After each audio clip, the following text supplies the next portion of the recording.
The sun hasn't fully risen over the Tibetan plateau, but Kiran is already running. Her breath forms clouds in the freezing air as she scrambles across rocks nearly 5,000 meters above sea level, an altitude that would leave most humans gasping, collapsing, dying.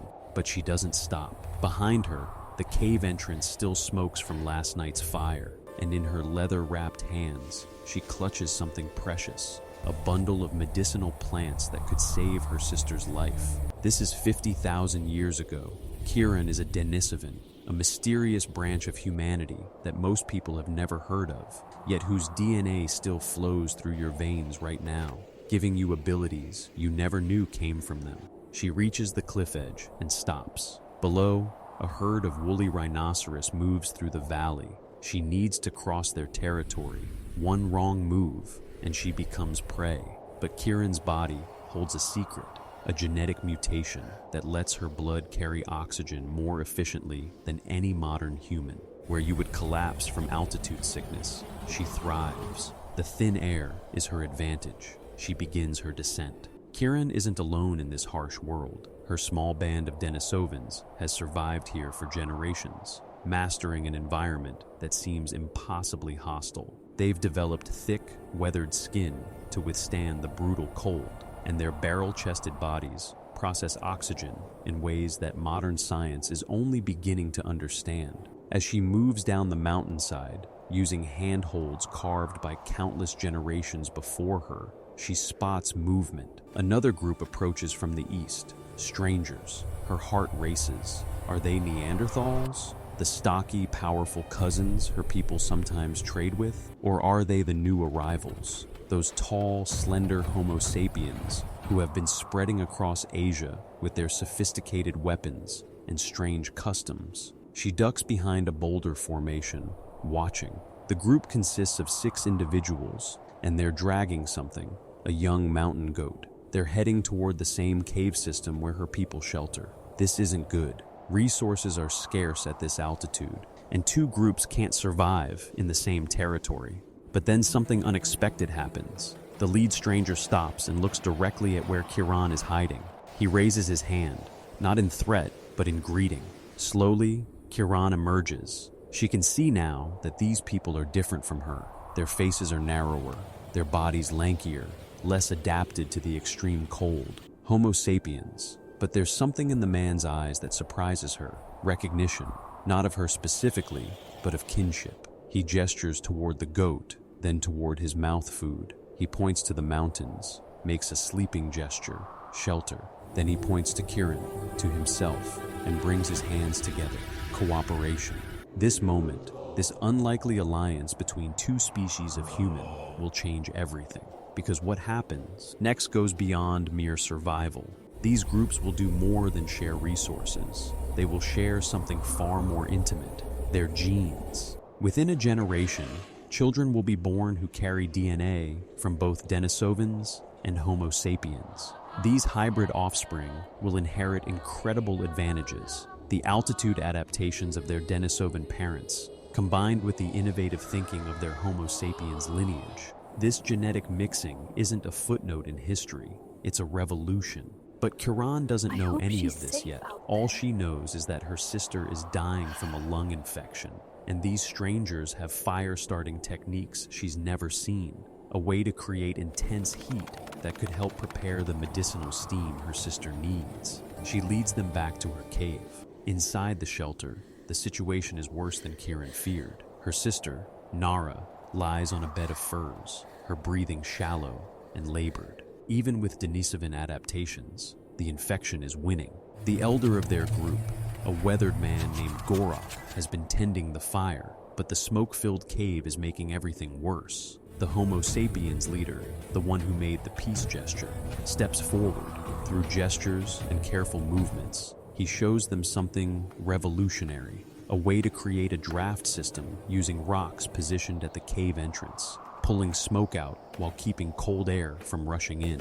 Within minutes, the air begins to clear, but there's still the infection to deal with. Kiran spreads out the plants she gathered, mountain herbs with natural antibiotic properties. The Homo sapiens woman in the group recognizes one of them and becomes animated.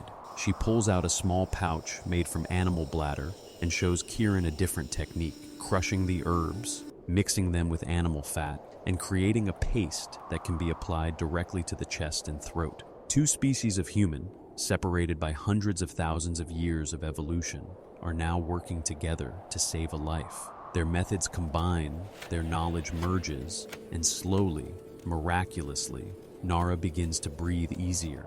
As days pass and Nara recovers, something profound happens in that cave. The two groups begin to learn from each other. The Denisovans share their understanding of high-altitude survival, which plants provide the most nutrition in thin air, how to predict weather patterns in the mountains, where to find water sources that don't freeze solid.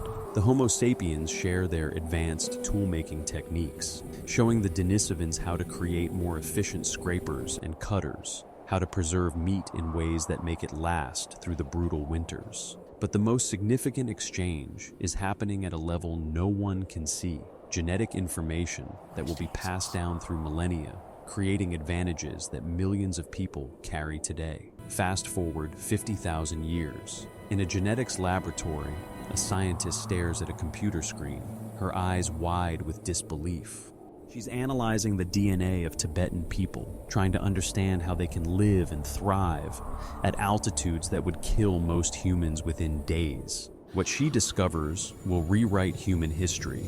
There, embedded in their genome, is a gene called EPAS1, a variant that allows for efficient oxygen processing at extreme altitude. But here's the shocking part. This gene doesn't come from their Homo sapiens ancestors. It comes from Denisovans, a species that went extinct 40,000 years ago, yet still protects their descendants today. This isn't the only Denisovan superpower that modern humans inherited. Research has revealed at least 3 major genetic gifts. The altitude adaptation.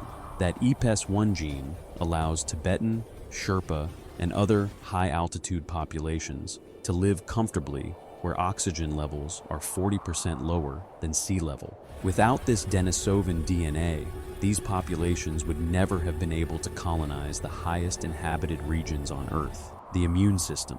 Boost. Denisovan genes related to immune function were passed to Papuan and Aboriginal Australian populations, helping them fight off local pathogens that their Homo sapiens ancestors had never encountered. Several immune system genes, including ones that help fight viral infections, show clear Denisovan origins. The cold adaptation, variants that help with fat metabolism and temperature regulation in harsh climates, trace back to Denisovan DNA. This gave populations in Arctic regions enhanced survival capabilities in extreme cold. But here's where the story becomes even more extraordinary. We've never found a complete Denisovan skeleton.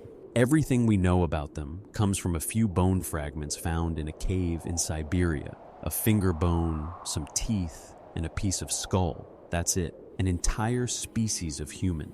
One that lived across Asia for hundreds of thousands of years, and we have less than a handful of physical remains. Yet their genetic legacy is everywhere. Up to 5% of the DNA in Melanesian populations comes from Denisovans. Tibetans carry crucial Denisovan genes. Even Europeans and Africans have trace amounts of Denisovan DNA, suggesting multiple waves of interbreeding across vast stretches of time and geography. Scientists have recently made another startling discovery. There may have been multiple types of Denisovans, as genetically different from each other as Homo sapiens are from Neanderthals. We're not talking about one species. We're talking about an entire branch of the human family tree that we barely understand. Back in that cave, 50,000 years ago, Kieran watches as the two groups prepare to part ways. The Homo sapiens band will continue their journey south, following game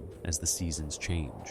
Her own people will remain in the mountains, as they always have. But something has changed. Among the Homo sapiens group is a young woman who has decided to stay.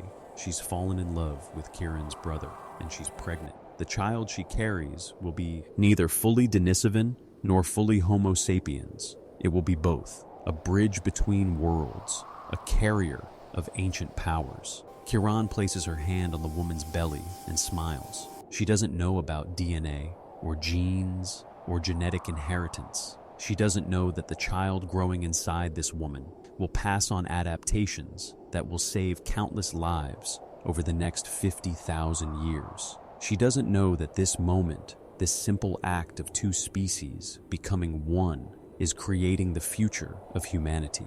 All she knows is that life finds a way, that humans, in all their forms, are stronger together than apart. Today, you might be carrying Denisovan DNA right now.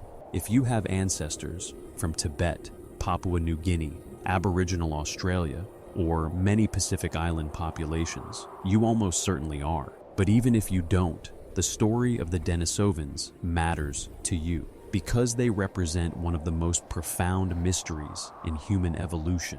A species that thrived in some of the harshest environments on Earth, that interbred with our ancestors and gave us genetic superpowers we still use today, yet vanished so completely that we barely have any physical evidence they existed. Who were they really? How widespread were they?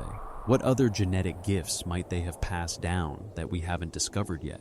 And perhaps most intriguingly, could there be other species of human, other cousins, whose DNA we carry, but whose existence we haven't even detected yet?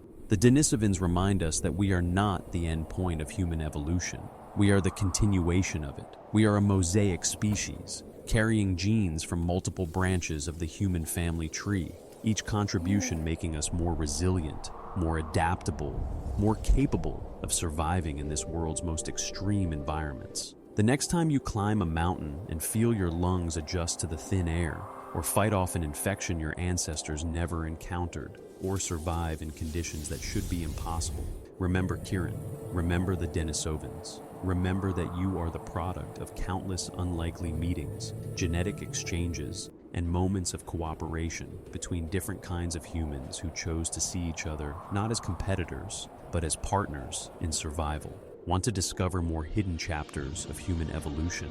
Hit that subscribe button and join us as we uncover the lost species, forgotten ancestors, and genetic mysteries that made you who you are today. Because your DNA holds secrets that even you don't know about yet. Drop a comment. Do you think you might carry Denisovan DNA? What superpower would you most want to inherit from our ancient cousins? The story of human evolution isn't over. In fact, it's just beginning.